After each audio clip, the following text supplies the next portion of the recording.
decir de que honestamente no vimos venir este nivel de malestar y de frustración.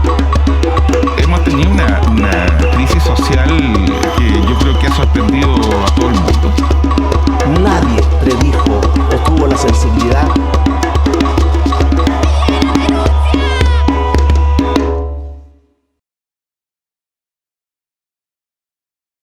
Señor presidente electo, ¿juráis o prometéis desempeñar fielmente el cargo de presidente de la República, conservar la independencia de la nación y guardar y hacer guardar la Constitución y las leyes? Sí, juro. El 10 de marzo de 1990, último día de la dictadura militar, es publicada en el Diario Oficial la Ley Orgánica Constitucional de la Enseñanza, LOCE, la cual establece el marco jurídico que garantiza el lucro en la educación. Bajo la figura de libertad de enseñanza, esta ley regula las normas curriculares, la fiscalización estatal y promueve la iniciativa privada en la educación. La LOCE se suma a un conjunto de leyes y reformas, como la municipalización de la enseñanza, llevada a cabo en la década de los 80 bajo el pretexto de un proceso de descentralización de la administración educacional, que hasta esa época correspondía directamente al Ministerio de Educación, trasladando la responsabilidad a los municipios con un impulso al sistema de subsidios que potenció el negocio de los privados. En los años 90, entre difusas protestas estudiantiles, comienzan las primeras paralizaciones docentes, siendo la huelga de 1996, donde se consigue una considerable inyección de fondos para las remuneraciones del profesorado. Sin embargo, ninguna de estas mejoras salariales cambia de raíz las precarias condiciones de trabajo docente ni tampoco de la educación. En 1997 se realiza un congreso de profesores que, entre otras cosas, implicó una serie de demandas para los años posteriores, con foco en el mejoramiento de las condiciones laborales, evaluación de la reforma educacional del gobierno y solución a un conjunto de deudas previsionales y de perfeccionamiento que los municipios no habían cancelado, conocida como la deuda histórica. El año 2001 marca un hito en la historia de los movimientos estudiantiles. El 9 de abril del año se convoca un paro de estudiantes secundarios, que logra un 80% de adhesión en los colegios de la comuna de Santiago, donde se integran estudiantes de todo el territorio nacional en los días posteriores.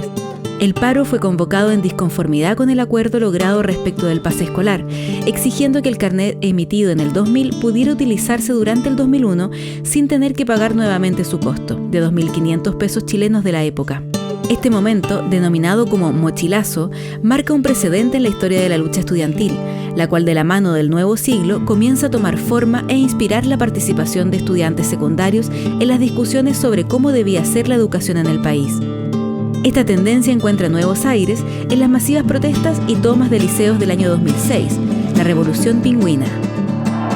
Bueno, el alcalde dice que todo tiene su tiempo, pero ya el tiempo está pasando, pues el año pasado igual lo mojamos nosotros. ¿Qué le digo, señor alcalde? Ya ve todo lo que está pasando, que no siga grabando esta cosa. ¡Vamos al liceo, cabros! Luego del germen sembrado en el Liceo Cauciño, los anuncios en el alza del cobro de la prueba de selección universitaria, el cual ondeaba los 19.000 pesos el año 2005, junto con el anuncio de que el pase escolar solo podrá ser utilizado 2 veces al día en Santiago, producto de la implementación del Plan Transantiago, que moderniza el transporte en la capital, gatilla nuevas protestas, las cuales rápidamente se expanden a todo el país. Es así como luego de semanas de movilizaciones y enfrentamientos callejeros, los liceos emblemáticos comienzan a ser tomados por sus estudiantes, los cuales ahora integran la demanda del fin a la LOCE y el fin de la Administración Municipal de la Educación. En este escenario, el estudiantado espera expectante las declaraciones del gobierno en la cuenta pública. No toleraré el vandalismo, ni los destrozos, ni la intimidación a las personas. Aplicaré todo el rigor de la ley. La democracia la ganamos con la cara descubierta y debemos continuar con la cara descubierta. Frente a una respuesta que criminaliza el movimiento y no atiende el fondo de la movilización, las tomas y movilizaciones se extienden por todo el territorio nacional y estudiantes de todo Chile hacen suya la demanda del fin de la LOCE y la desmunicipalización de la educación, además de integrar peticiones locales relacionadas con la infraestructura, el transporte y la realidad de cada comuna. Luego de semanas de protestas, paros nacionales y reuniones, el desgaste de la movilización y las diferencias internas del movimiento quedan en evidencia.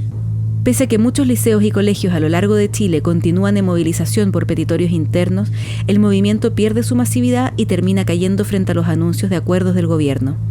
Algunos dirigentes son televisados y comienzan a integrar las filas de partidos tradicionales y las demandas pasan a segundo plano.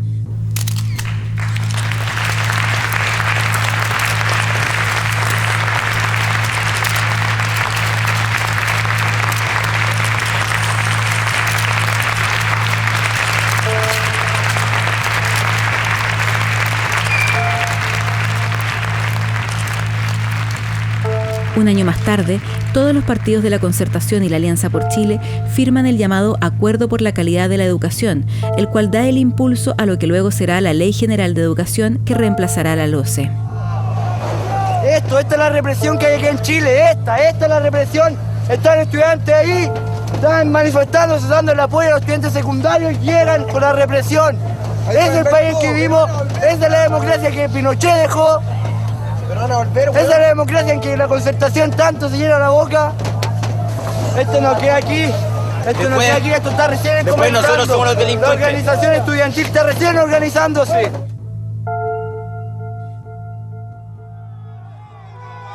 El 2008, bajo el anuncio de esta nueva ley, las y los estudiantes vuelven a tomar las calles argumentando que la nueva legislación no toca el modelo educativo heredado de la dictadura.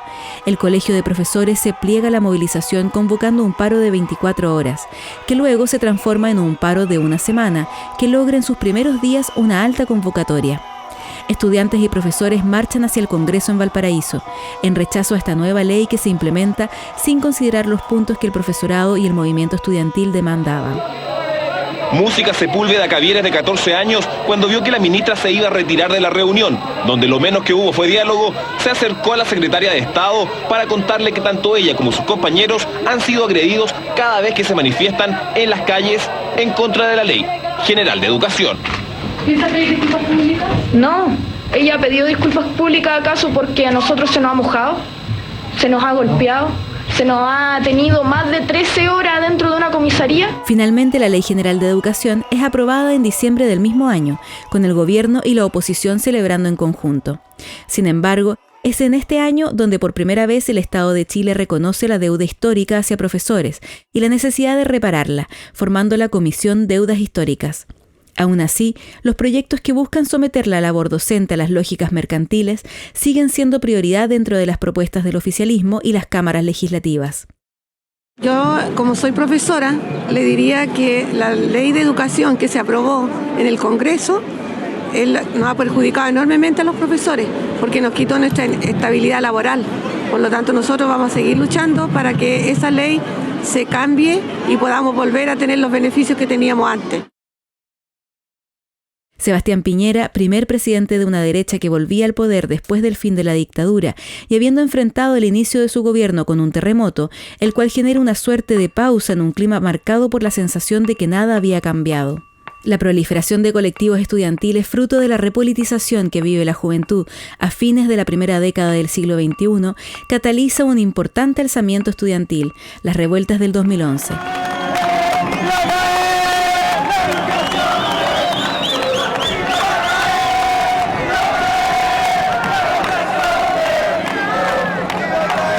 De la mano de la crítica a las gestiones de los partidos tradicionales en los órganos estudiantiles, como centros de alumnos y federaciones de estudiantes universitarios, se gesta un movimiento que nuevamente pondrá sobre la mesa la necesidad de cambios radicales en la educación. Es el segundo año de mandato de Sebastián Piñera. Las movilizaciones estudiantiles rápidamente pasan de enfrentamientos callejeros con carabineros a paralizaciones más extensas y luego la toma de liceos y universidades en todo Chile. Estas movilizaciones tendrán como centro la demanda de no al lucro en la educación, en un año de protestas, reuniones televisadas y coordinaciones estudiantiles a nivel nacional, donde la demanda de educación pública, gratuita y de calidad vuelve a resonar en todo el país. Así también se integrarían demandas referentes a la participación del estudiantado en las decisiones tomadas por los órganos administrativos de las universidades, como la derogación de los artículos que prohíben la participación de estudiantes, docentes y funcionarios en estos espacios. Las movilizaciones se extienden por todo el año, convirtiendo los jueves de todas las semanas en un rito de protesta donde progresivamente comienzan a vincularse con las luchas de distintos gremios de trabajadoras y trabajadores, logrando posicionar la demanda estudiantil fuera de los espacios exclusivamente educacionales, volviéndolo un tema país. Aún así, pese a las sucesivas reuniones e intentos por generar mesas de trabajo, el movimiento una vez más pierde fuerza producto del cerco informativo, la represión, el desgaste y las represalias tomadas por las casas de estudio y algunas alcaldías. De este movimiento saldrían dirigentes que años más tarde pasarían a formar parte de la Cámara de Diputados y se volverían rostros emblemáticos del recambio generacional en el ala progresista de la política institucional. El 2012 son principalmente las y los estudiantes secundarios quienes se encargarán de darle una continuidad a la radicalidad instalada el año 2011, y si bien en este nuevo ciclo no tendrá la masividad ni la extensión del año anterior, ya puede verse la articulación generada con otros sectores de la sociedad. Esta articulación seguirá tomando forma en los años posteriores.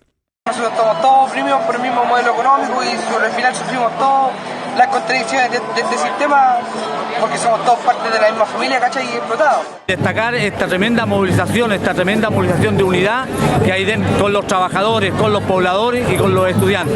Yo creo que este es un fenómeno que se está dando aquí en la región y yo creo que esto va ascendiendo, va a tomar mucho más fuerza porque la única manera de que estos gobiernos neoliberales los puedan escuchar y así poder resolver los problemas que tenemos es unirlos y presionar. El paro docente del año 2014, durante el segundo mandato de Michelle Bachelet, articula una crítica hacia las dirigencias del Colegio de Profesores, cooptado históricamente por partidos tradicionales.